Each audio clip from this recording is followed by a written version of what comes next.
Hello, YouTube world, friends, family, viewers, and subscribers. Welcome back to the Critical Cognitive Aggressive Thinking channel. Let's open our minds. Let's get ready to learn.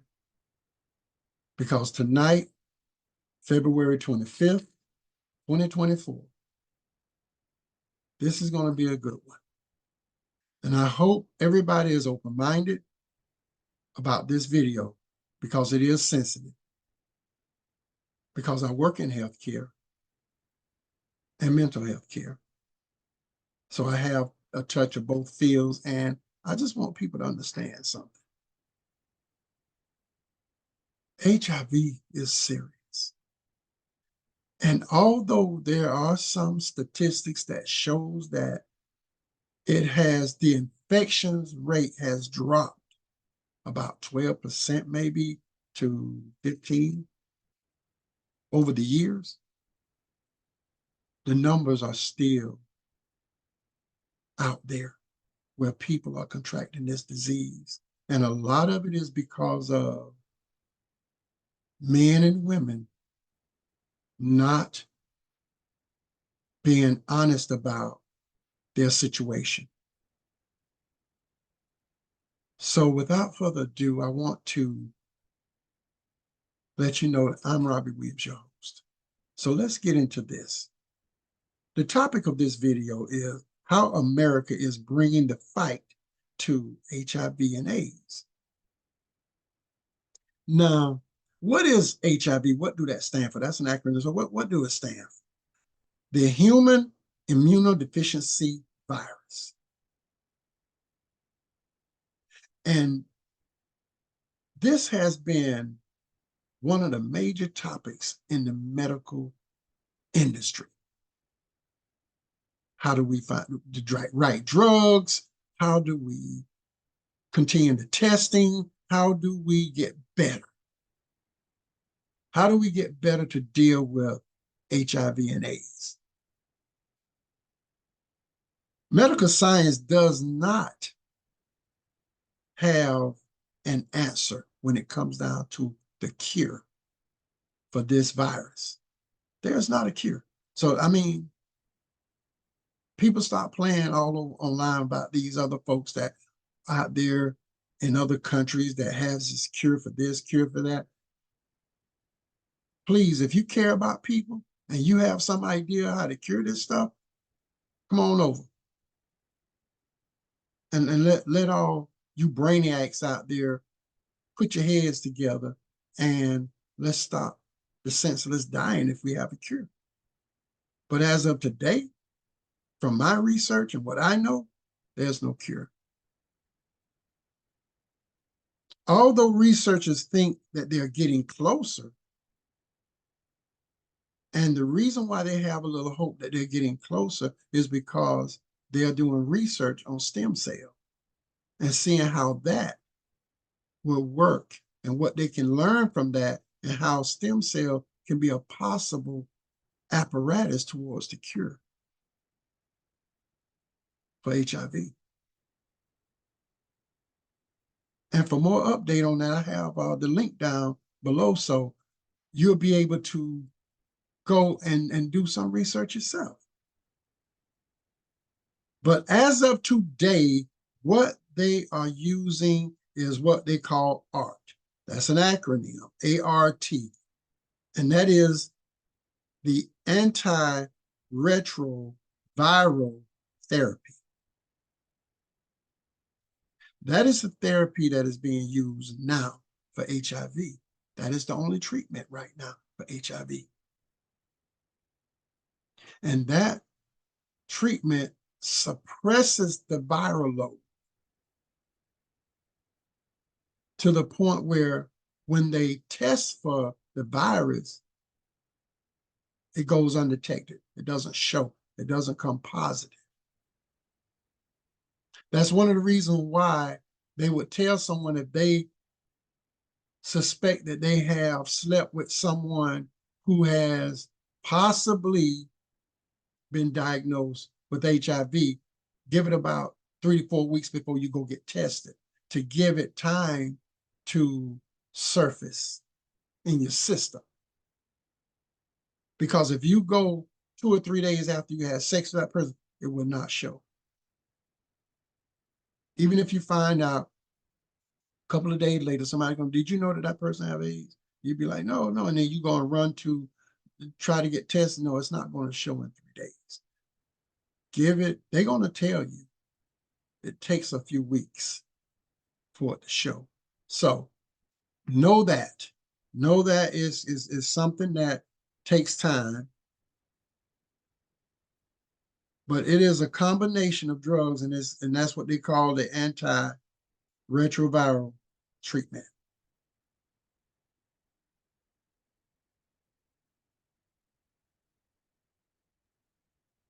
I'm going to move now to talking about the laws. There are laws that has been put in place. And the reason is because although you don't hear about it as much, there are people that are contracting the disease from people that know that they have it for whatever reason or another. And that bothers me because that's just like you taking, that's just like if you had the power to give cancer to somebody, you know you got it, and you just go and give it to somebody and say, now you got cancer. Who wants that? Just be honest with yourself. Who really want a deadly virus in their system? So why take it upon yourself and knowing that you have been tested positive, you go and you share it with other people just all willy-nilly? Now, let me tell you this. There are some women out there that contracted this disease or virus, if you will, from a man, and it ruined their life. And you know what they said? I'm going to get every man. I'm going to punish mankind. And there are some women that get so angry and so withdrawn from reality to the point where they get out there and just having sex with any man that they can have sex with, knowing that they have a deadly virus in their system and they can be transmitted through sexual activity. So you mean to tell me if something like that happens to you, you wouldn't want that person to do time? You wouldn't want that person off the streets? That's just a question. You can answer it in the comments. Because this is real, people. It's happening today as we speak. Important criminal laws on HIV and AIDS transmission. Back in 1988, Ronald Reagan's Presidential Commission on the HIV epidemic recommended that states, individual states, establish their own criminal penalties as a way of deterring people with HIV from engaging in reckless behavior, like transmitting the virus through sexual activity. That's what Ronald Reagan did back in 1988. Moving up to 1990, the Ryan White Care Act was established, and that law was passed, which provided major funding for HIV services. Requires state by state to certify they had acquired the laws and put them in place to prosecute individuals who knowingly expose another person to HIV. People, what do you think? Is that right or wrong to do?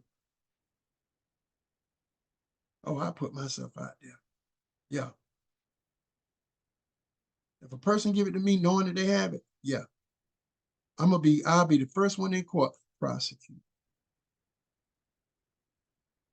Because you knew it, but you did it anyways. That means you had some type of distaste or dislike or whatever it was for me. you want to go out your way. And this is not me, this is not about hate or anything like that. Just like what I just said about people knowing that when you know something, it's your responsibility to make someone else aware of trouble coming, of possible harm coming your way. And for you not to do that, to me, that's hatred. With all these gender wars we got going on, I have nothing against anyone that chooses what they want to choose. But when you choose that, you live with that. You don't make somebody else live with it. You have no right to do that.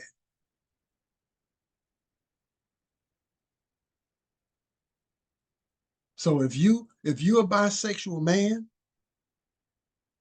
and you have a family, you have a wife, that woman needs to know that you're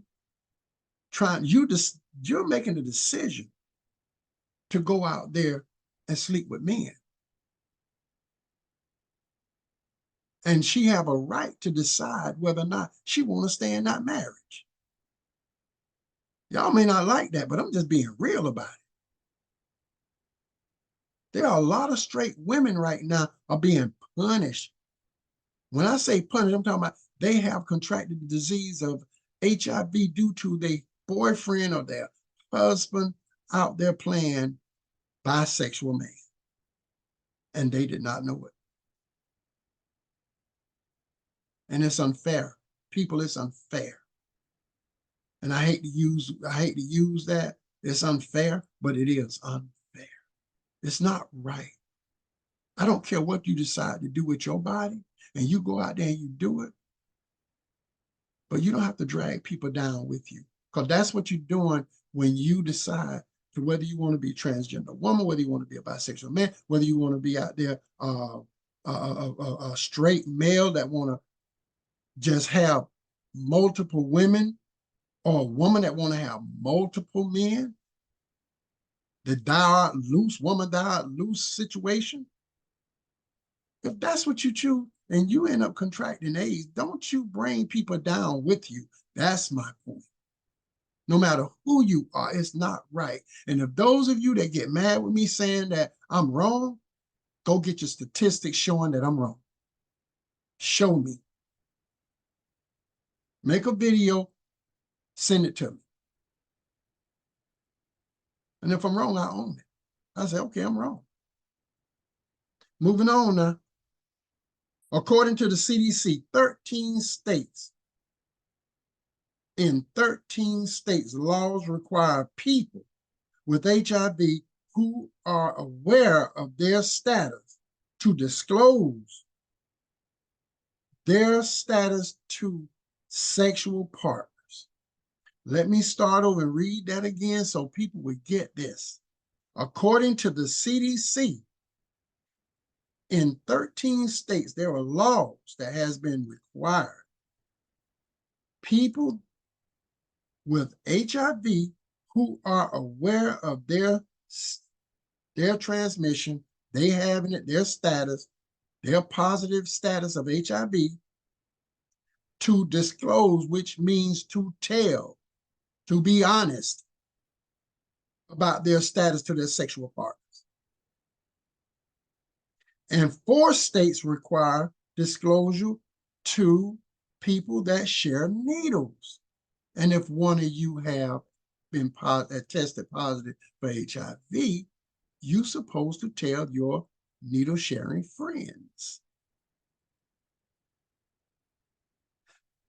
This is a step towards bringing down the numbers of people that are contracting this disease, trying to bring the numbers down of transmission. Trying. But we need everybody on deck to work together to say, I will not do it anymore.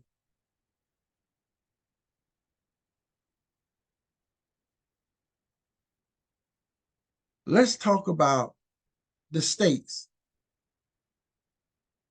that the CDC just mentioned. 13 states. California for one, Colorado, Georgia, Illinois, Iowa, Michigan, Missouri, Nevada, New Jersey, North Carolina, Virginia, and Washington. So these states are already pushing this. Just those laws. There are many other states, up to about 37 in all, that will prosecute someone for passing that deadly virus on to someone else, knowing that they have it.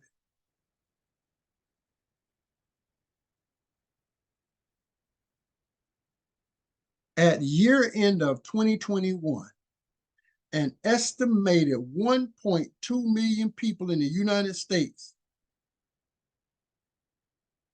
aged 13 and older had HIV in the United States, the most recent year for which for this information coming available now. All right. I'm just, bear with me now.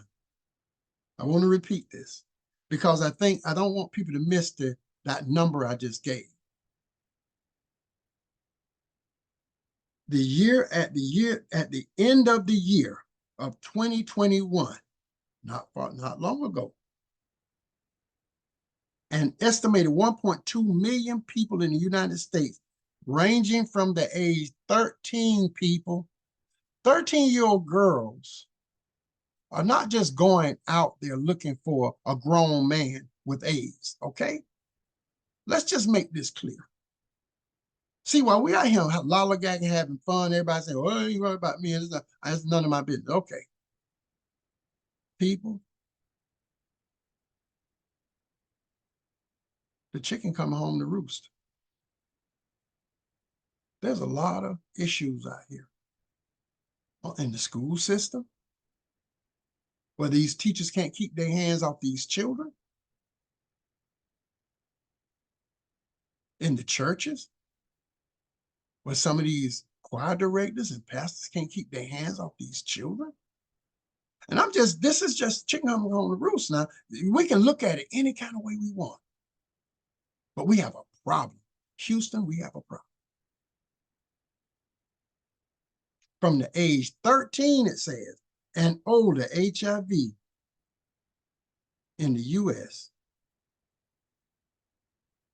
prevalent in the most recent year. Okay?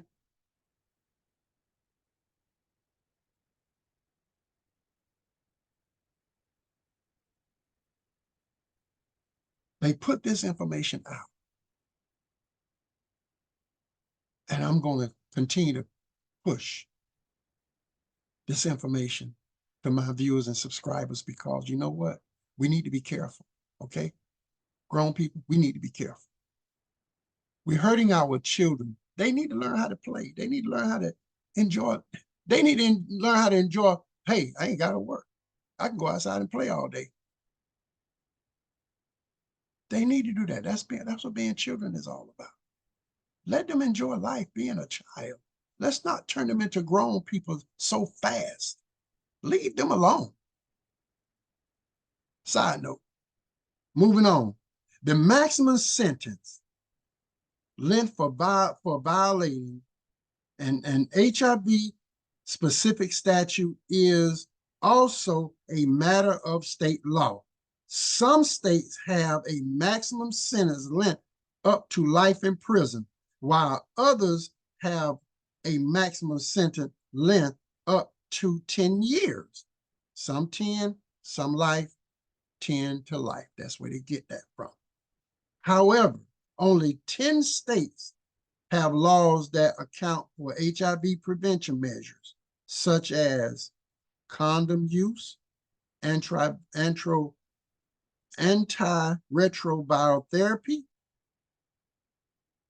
pre-exposed prophylaxis. And that's where you hear the word PrEP. is really an acronym. And this coming from the Human Rights Campaign website. I got that on there too. So I want y'all to go and visit that. People, don't be afraid to go visit these websites because it's powerful information, powerful information. So when we talk about those things, when should I get tested? Let's say if I have my sexual activity this weekend, when should I go get tested? Because today is Monday, and I was just sharing this with a fellow of mine. Man, listen, man, I just hooked up with this lady, man. We just had a great time, blah, blah, blah. Man, did you know she got AIDS? Somebody said that she got AIDS.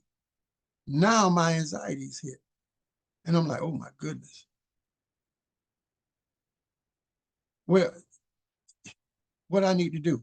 So here's where it comes in. Following a recent sexual encounter of unprotected sex and subsequent HIV diagnosis of your partner, it may be necessary for your companion to abstain from testing for a few weeks in order to ensure accuracy of the results.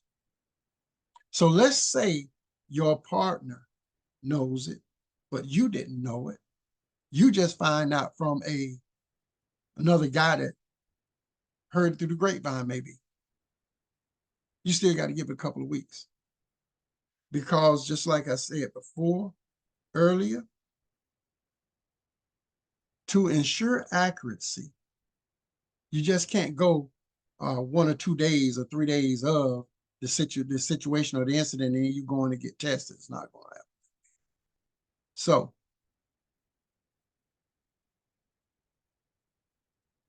it's so critical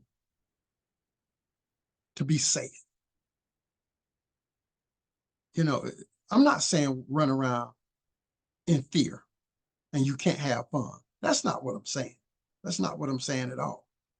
But what I am saying, if you continue to be unsafe sexually, oh, you finna run into some problems sooner or later. Because in addition to unprotected sex, sexual influence by drugs or alcohol. See, falls in the line of somebody, because like I said, I'm against all of it. I don't care when we talk about drugs and alcohol. In some of these rap songs you hear about, and I put Molly in somebody's drink and I enjoyed that, or whatever.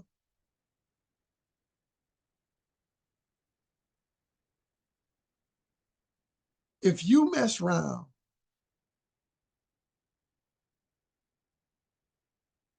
as a woman and get caught up in a situation where someone used drugs to influence you, that's no different than rape. You violate. Because the guy had a wonderful night with you only because the drugs was in place. This is the reason why I say honesty is the best policy.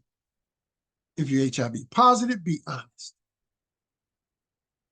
If you're married and you want to be with a man and you're a man and you want to be with a man, but you're married, be honest with your wife. If you're transgender woman, be honest with your partner saying, hey, before we get to the intimacy stuff, kissing and all this other stuff, I want you to know something. And you drop the bomb. And then guess what? Know what that does? You give the man the power to decide whether or not he wants to do whatever. Now, blame shifts. If anything go wrong, no one can blame you because you was honest. I say this about everybody. Just be honest about it. You know?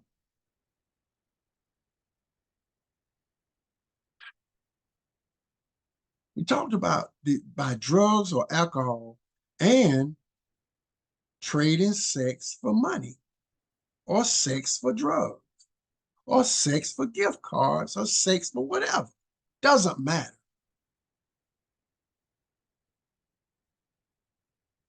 You have to be careful out there.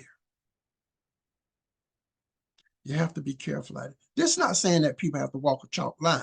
Let me tell you something. None of us are perfect, okay? Let me say that before anybody else drops something in my comment section about ain't nobody perfect. Well, I'm saying it right now. I know we're not perfect, but you want to stay alive, don't you? When you receive that diagnosis saying that, hey, Mr. Charles Jr., we have to talk with you for a minute. How many sexual partners you have had in the last month? Whoa, why are you asking me that? Sir, we just like I tell you, you tested positive for HIV. Now you ready to go kill somebody. You ready to go hurt somebody. Because now you saying truth should have been the first thing on the table. But when you were doing what you were doing to get what you want, you didn't have to tell the truth. This is how the double standard works. And I'm trying to help everyone out here. Let's just be honest and leave it alone. Give me the power to say no if I want to say no. Give me the power to say I don't like doing that and let me go. Give me the power. If I want to buy a gift card to give to you for sex, let me do that. Give me the power to make a decision. That's all I'm asking. And that's all everyone wants. To be fair, give me the opportunity to make my own decision on whether I want to be into something like this or not. Let me move on. Because without using contraception, without taking precautions to prevent the contracting or the spreading of STDs, can even push a person to mental illness. Because guess what, people? Some men sleep with women that has mental illness because they're easy prey and end up giving it to her. And by her being in her situation, she passing along. This is what we're running into now in the health industry, in the health field, in the health world. But guess what? Hey, so that we don't need to talk about this. We need to just, let the professionals deal with that. No, my channel is going to talk about it. And if you got something to say, just say it in the comment section. I mean, it is what it is. Because there are psychological consequences. There are psychological consequences. There have been people that have been diagnosed with a terminal illness similar to cancer or whatever, they got syphilis, and they thought that their life was over. Some people contemplated suicide. So why give them HIV just to be giving it to them? This is not candy you throwing out at a parade. Nobody wants that.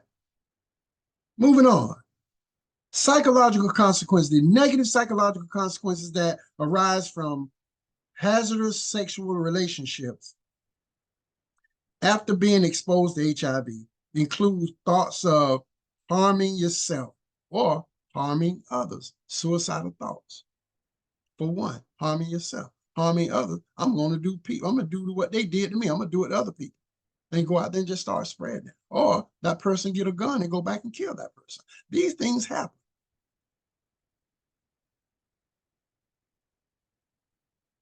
I was just reading just the other day where a guy was dating this transgender female and didn't even know it was a transgender because she neglected to tell him. Guess what? When he found out, he took her life. That did not have to happen if the truth was told up front. All of that could have been avoided. I know a lot of people are not going to like this video, but I'm just saying.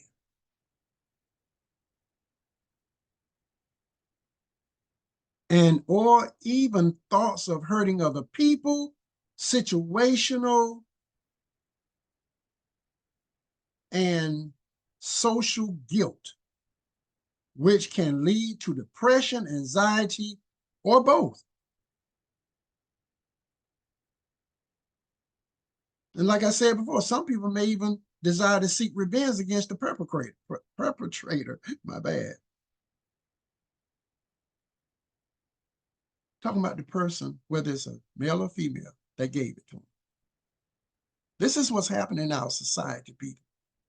And I don't understand for the life of me why we're not having workshops in every county, people coming together talking about this. We wait until something happens, and then everybody amongst themselves talk about it. You heard about this? Yeah. Health departments, what role do they play?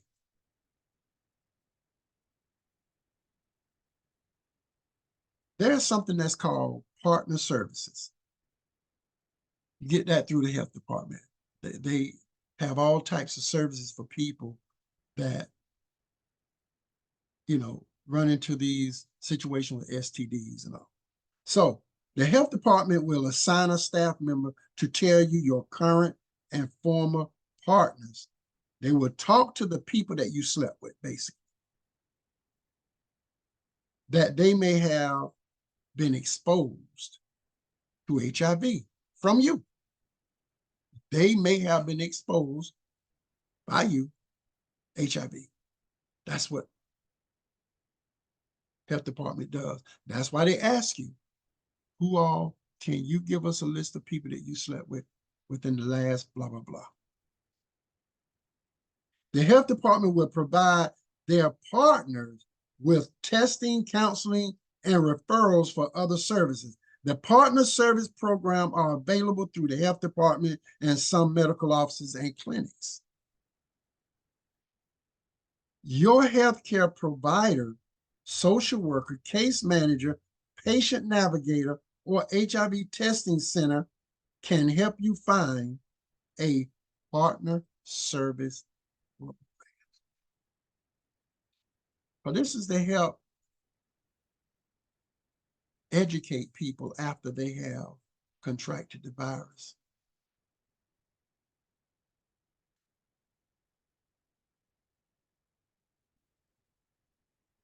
And if there's a possibility that they have.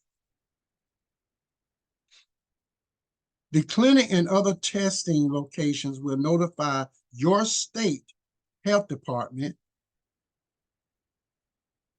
of the results of your HIV test, which is positive now. They take this action in order to, or for the public health officials to keep an eye on the state and local developments around the HIV pandemic. So it is a action that they put in place to where they can keep tabs on, so to speak, in layman's terms, on the progression of the pandemic, whether it's subsiding or whether it's picking up, the numbers increasing or decreasing.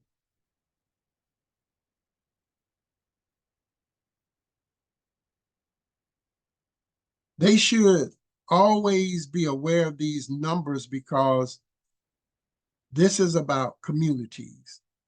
And it's about focusing on communities and keeping these communities viable in society. All this stuff and with the highest rate of HIV pandemic are frequently the focus of federal and state financing. So in other words, they keep an eye on this so that they will know how to send out grant money. In other words, what areas that need the funding the most at this time? Let's take care of them first. Let's hit the hot spots first. Let's get the money there so that they can start getting the work done. Because that treatment is not cheap.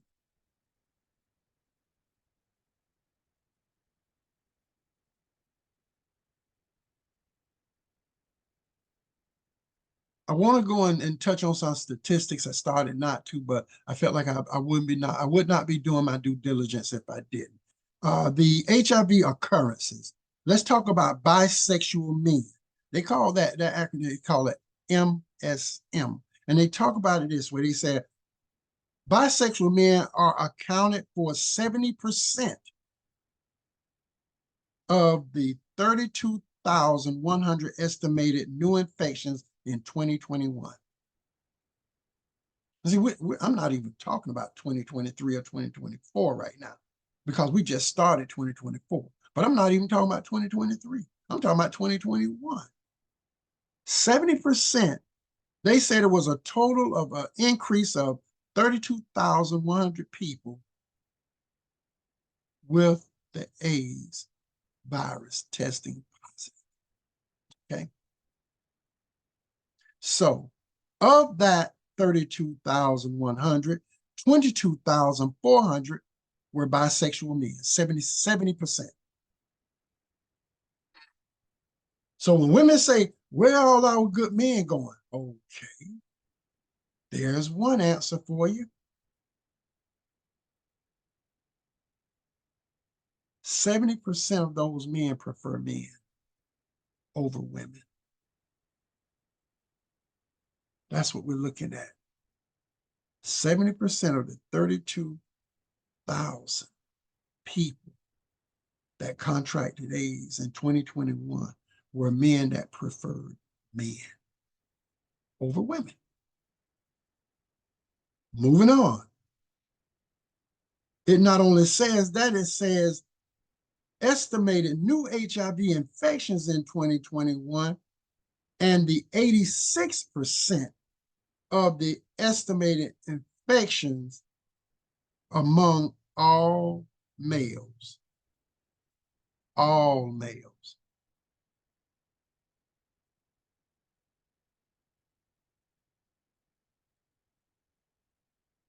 These are some devastating numbers for men. Guys, I'm trying not to say things that may hurt people's feelings, but it's a shame. Guys, pull your pants up. It's a shame. Okay?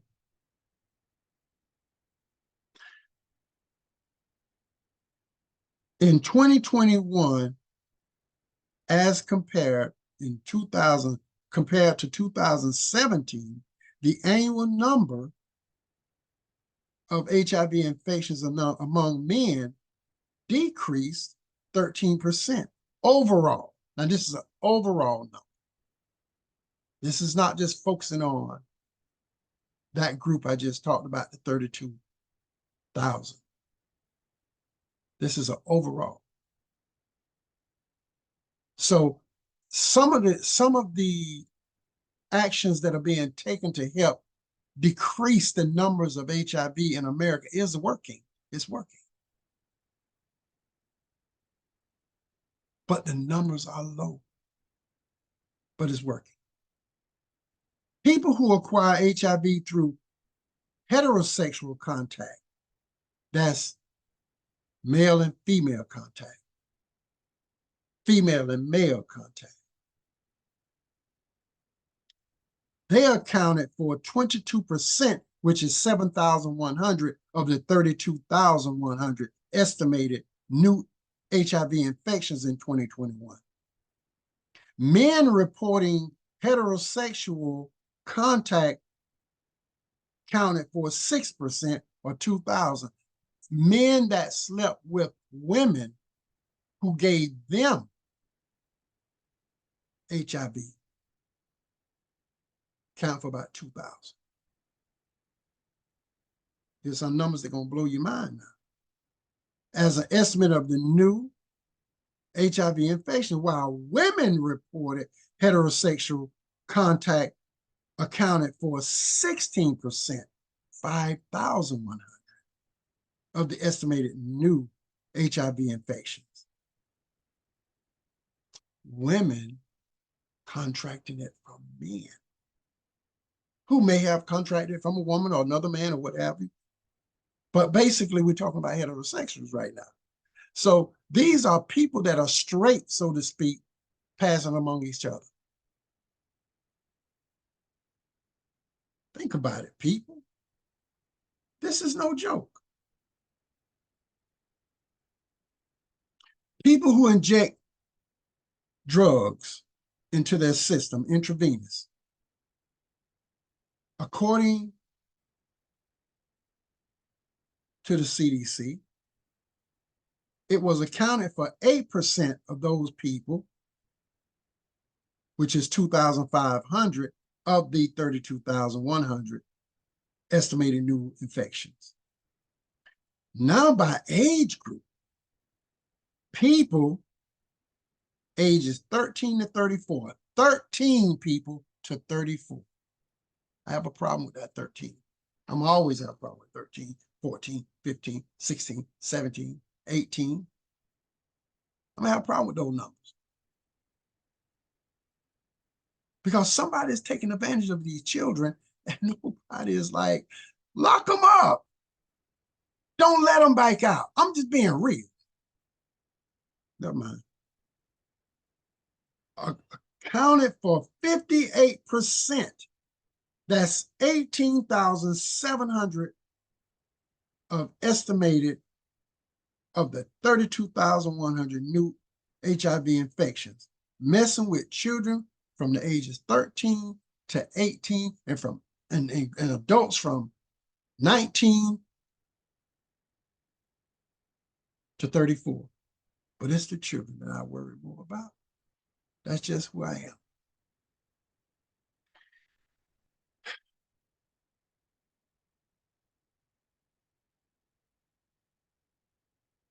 This is a H.R. 1305 repeal HIV Discrimination Act in 2021. The 117th Congress, 2021 to 2022. The Congress, and this, I'm not going to read the whole thing, but I left a link because I'm closing after this. I left a link so that you can go and look at this yourself. They just passed a bill. Just passed a new bill that's going to cover the discrimination of HIV, and this is talking about treatment. You can't discriminate against someone based on who what they look like, who they are, blah, blah, blah, whether they different sex, whether they identify this or not. You cannot discriminate. That's what this law going to cover. And also going to do this, and I'm going to read it. The Congress makes the following findings. I'm going to read number 1. I'm going to skip all the way down to number 6 because I want to touch on something specifically. At present, 32 states and 2 United States territories have criminal statutes based on perceived exposure to HIV rather than behaviors motivated by an intent to harm, presenting a significant risk of transmission and resulting in actual transmission of HIV to another.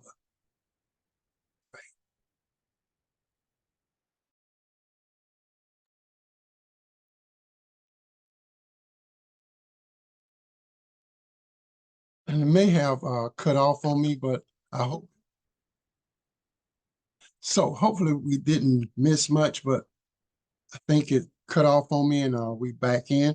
But as I was reading this, I covered the number 1. And what we're looking at is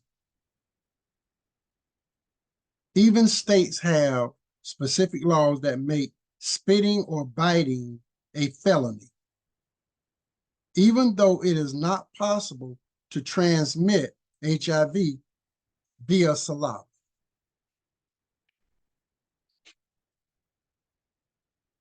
24 states require persons who are aware that they have HIV to disclose their status to their sexual partners, regardless of whether they are non-infectious. 14 of these 24 states also require disclosure to needle sharing. 25 states criminalize one or more behaviors that pose a low or negligible risk for HIV transmission. Down to the number 6, and then we're going to close. According to the CDC, correct and consistent male or female condom use or adherence to a pre-exposed prophylaxis regimen that results in viral suppression are very effective in preventing HIV transmission. However, most states' HIV-specific laws and prosecutions do not treat the use of a condom during sexual intercourse or adhere to PrEP as a mitigating factor or evidence that the defendant did not intend to transmit HIV. People, this is serious. I know this is a touchy subject. I know that a lot of people is not going to like some of the things that I say. It's going to be a little controversial, but I'm going to tell you this. Please think about what you're doing out there. Please think about the lives we've already lost, and think about how you can contribute to saving lives rather than destroying a life.